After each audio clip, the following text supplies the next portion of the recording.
loss is a global social burden.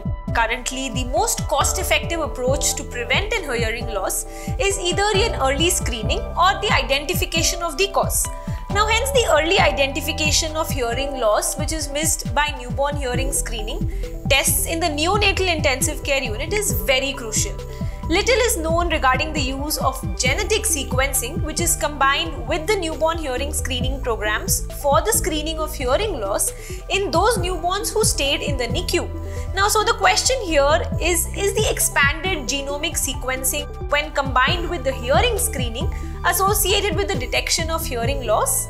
Hello and welcome to Medical Dialogues Journal Club, your daily dose of health and medical news. I am Dr. Nandita Mohan, and today I am going to discuss about a very interesting article, that is the association between the expanded genomic sequencing when combined with hearing screening and the detection of hearing loss among newborns in the neonatal intensive care unit. Hearing loss, including sensory neural and conductive hearing loss, is a common complication among newborns worldwide.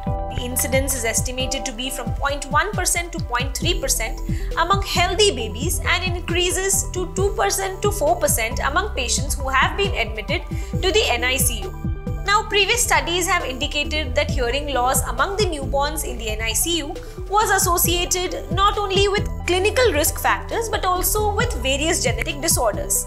So, to elaborate a little more on this regard, researchers from the National Children's Medical Center at Shanghai, China, conducted a cohort study which was published in the JAMA network to assess the association between the expanded genomic sequencing when combined with the hearing screening and the detection of hearing loss, as well as the improvement in the neonatal intensive care unit, what we call it as the NICU or the NICU. Now, they included a total of close to 8,078 newborns who were admitted to the neonatal intensive care unit.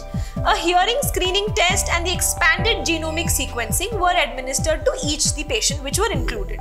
Now, those who failed the hearing screening test or had positive genetic findings were referred for diagnostic audiometry at the median age of 3 months of age.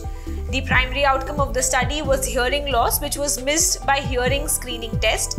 The secondary outcomes were genetic findings and benefits that were associated with the expanded genomic sequencing for the clinical management of patients in the NICU.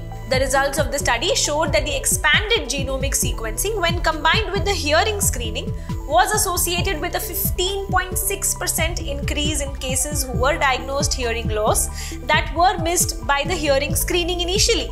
So, the patients with genetic findings experienced a more severe degree of hearing loss than those without any genetic findings. Therefore, it was concluded that the expanded genomic sequencing, when combined with the hearing screening, may be effective at detecting the hearing loss among patients in the neonatal intensive care unit. That's all for today. Stay tuned to Medical Dialogues for latest updates. Never miss a medical update from Medical Dialogues. Like, subscribe, and press the bell icon.